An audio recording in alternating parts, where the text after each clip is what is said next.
اور ان لوگوں کا حال تو یہ ہے کہ 1994 کی بات ہے آلموسٹ، ایک حافظ قرآن تھا گجرانوالہ میں، ڈاکٹر رضوان نام کا. اس بیچارے نے قرآن کے جو پھٹے ہوئے اوراق تھے پرانے انہیں آگ لگائی، تلف کیا، تو انہوں نے موب اکٹھا کر کے اسے شہید کر دیا حافظ قرآن کو. آج دیکھ لیں آلموسٹ 30 سال ہو چکے ہیں، اور میں نے اپنی کئی ویڈیوز میں اس واقعے کو ہائی لائٹ کیا کیونکہ میں اس وقت آلموسٹ FSC میں پڑھتا تھا. مجھے صحیح طرح یاد ہے، ہم اس وقت سبز پگڑی باندھتے تھے، ہم بھی خود وہ باپا جانی کے ساتھ اٹیچ تھے، ہم بھی بڑے خوش تھے کہ بڑا گستاخ قرآن جو ہے وہ اس کے ساتھ صحیح ہوا. ہمیں کیا پتا تھا کہ ہمارے ساتھ کھلواڑ ہو رہا ہے. کسی عالم دین کو شرم نہیں آئی ہے جس طریقے سے انہوں نے اس شخص کے ساتھ ظلم کیا. ان کی یہ بھی جرت نہیں ہے کہ یہ بتا دیں کہ قرآن حکیم کے پرانے جو اوراق ہیں انہیں تلف کرنے کا سب سے سیف طریقہ، سب سے ادب پر مبنی طریقہ یہ ہے کہ انہیں آگ لگائی جائے.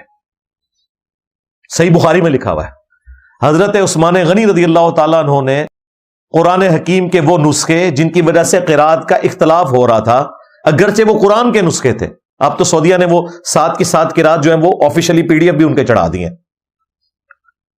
غلط نہیں، قرآن 7 قرات میں نازل ہوا ہے، بخاری مسلم میں حدیث موجود ہے، لیکن وہ نسخے جو نیو مسلمز تک جب پہنچے تو انہیں وہ الفاظ کا فرق لگ رہا تھا. تو سیدنا عثمان نے ان نسخوں کو ریٹریو کیا اور صرف قریش کی قرات جو ہے اسے آگے پروپیگیٹ کیا ریٹن فارم کے اندر. اب ان نسخوں کو سیدنا عثمان نے آگ لگوائی، صحیح بخاری میں موجود ہے. غلط نسخے نہیں تھے، آج کی ڈیٹ میں بھی صحیح ہیں. یہ حدیث بخاری کی نہیں بتاتے، اور آپ کو انہوں نے اس تکلف میں ڈالا ہوا ہے کہ کئی لوگ بےچارے قبریں کھود کے پرانے نسخے دفنا رہے ہوتے ہیں، کئی لوگ بےچارے دریا میں جا کے بہا رہے ہوتے ہیں. یہاں یہ ساتھ یہ دریا جہلم واکنگ ڈسٹنس پہ ہے. پانی جب خشک ہوتا ہے نا، اور عموماً خشک ہی رہتا ہے، بہت کم ہی پانی بہتا ہے کیونکہ پیچھے منگلا ڈیم بنا ہوا ہے، تو وہ سارے کے سارے جو اوراق ہیں نا وہ کنارے پہ آئے ہوتے ہیں.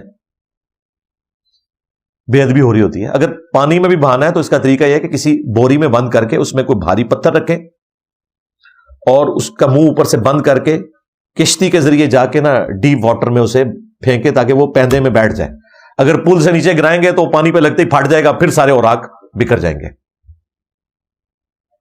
اور وہ کوئٹہ میں آپ نے دیکھا ایک بھائی نے پورا ایک پہاڑ کے اندر ٹنل کھودی ہوئی ہے جس کے اندر وہ قرآن پاک رکھی جا رہا ہے اور لوگ رش کرتے ہیں، پتہ نہیں اس نے کون سا نیکی کا کام کر دیا ہے. بھائی اپنے آپ کو تکلف میں ڈالا ہوا ہے، اور کیا ہے، اس کی بجائے آگ لگا دی جائے، لیکن کسی کے سامنے نہیں لگانی. ہاں یہ ذہن میں رکھیے گا، ورنہ تو گئے. ظاہر ہے یہ جاہلوں کا ملک ہے، ہجوم ہے یہاں پہ جاہلوں کا، یہ لوگ نہیں بتا سکتے. اور یار قرآن میں لکھا ہوا ہے کہ حضرت موسیٰ علیہ السلام جب کوہ طور سے واپس آئے اور انہیں جب خبر ملی کہ ان کی قوم جو ہے وہ پیچھے سے 70,000 لوگ مرتد ہو کے بچڑے کی عبادت شروع کر دیا ہے. قرآن کے الفاظ ہیں، ان کے ہاتھ میں تختیاں تھیں تورات کی، انہوں نے زمین پہ ڈال دی. یہ ہوتے تو حضرت موسیٰ علیہ السلام پہ 295C لگوا دیتے. ہاں قرآن کے الفاظ ہیں تو کیا گستاخی ہو گئی؟ تورات کو زمین پہ رکھنا، وہ ٹیمپرڈ بھی نہیں تھی، اوریجنل والی تورات. اور وہ تورات وہ ہے جو اللہ نے دی تھی، ان تختیوں پہ لکھی ہوئی انگریوڈ ہوئی ہوئی تھی، وہ اللہ تعالیٰ کی طرف سے تھی، وہ موسیٰ علیہ السلام نے اپنی ہینڈ رائٹنگ میں نہیں لکھی ہوئی تھی. کوئی گستاخی نہیں. یار جہاں پہ قرآن پرنٹ ہو رہے ہوتے ہیں، بائنڈنگ ہو رہی ہوتی ہے، تو ظاہر زمین پہ سارا کام ہو رہا ہوتا ہے. ٹھیک ہے آپ رسپیکٹ دیں، وہ اپنی جگہ ہے. وہ تو میں نے کئی دفعہ حدیث بیان کی ہے کہ سنن ابی داؤد میں حدیث ہے، نبی علیہ السلام کو یہودیوں نے ایک مقدمے کے فیصلے کے لیے بلایا. تو ایک گھر تھا یہودیوں کا مدینہ شریف میں جس میں انہوں نے مدرسہ کھول رکھا تھا. تو نبی علیہ السلام جب اس گھر میں تشریف لے گئے تو آپ علیہ السلام کو ایک انہوں نے بڑی سی گدی پیش کی زمین پہ. آج بھی عرب کی ٹریڈیشن میں ان کی بیٹھک زمین کے اوپر لگتی ہے. تو نبی علیہ السلام اس گدی کے اوپر بیٹھ گئے اور پھر آپ نے فرمایا کہ تورات لے کے آؤ، میں تورات سے فیصلہ کروں گا. اور نبی علیہ السلام اپنے ساتھ ایک صحابی ایسے لے گئے تھے جو تورات پڑھنا جانتے تھے.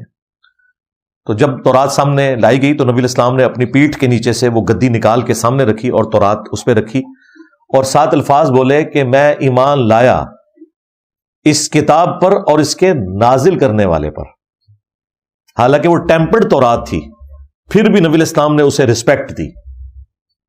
بلکہ جو اپروپریٹ جو اس میں الفاظ ہیں وہ یہ ہیں کہ میں ایمان لایا تجھ پر اور تجھے نازل کرنے والے کے اوپر.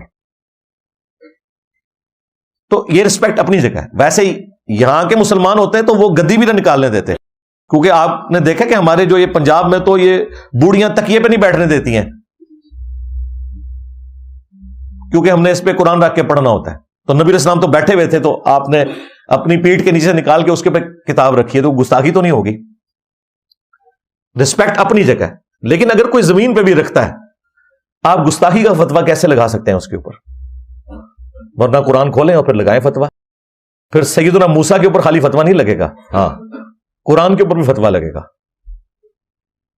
اور نعوذ باللہ یہ فتویٰ اللہ تعالیٰ تک چلا جائے گا. اللہ تعالیٰ نے اسے انڈورس کیا ہوا ہے, ان کی یہ غلطی نہیں کوئی ہائی لائٹ کی ہے. تو چونکہ لیک آف نالج ہے, نہ انہوں نے قرآن پڑھا ہوا نہ سنت. اب مجھے بتائیں, اگر میں اس طرح کی بقول ان کے بہکی باتیں کر رہا ہوں, تو یہ باتیں میں نے کوئی گھر بیٹھ کے تو نہیں لکھی ہیں, میں نے اسی قرآن میں سے, اسی بخاری میں سے, اسی سنن ابی داؤد میں سے حدیثیں آپ کو بیان کر رہا ہوں, جو ان کے مدارس میں شوکیسوں میں رکھی ہوئی ہیں, اور دعوے دار ہیں ہم کسٹوڈین ہیں قرآن و سنت کے. نہ سوئے تو ہیں توڑا کے لینا دینا قرآن و سنت میں. تم لوگ بابوں کے پجاری ہو, تم نے تعلیمات ہی بزرگوں کی سکھائی ہیں. ان کی حالت یہ ہے کہ یہ قرآن جس الماری میں اسے پیٹ نہیں کرتے, گستاخی ہوگی. اور قرآن کھول کے کبھی اس کا ترجمہ نہیں پڑھا کہ اس میں لکھا کیا ہوا ہے. سب سے بڑی گستاخی تو یہ ہے نا. لیکن وہی جو انہوں نے اپنا ایک ٹریڈیشنل دین لیا ہوا ہے, اسی کو لے کے چل رہے ہیں.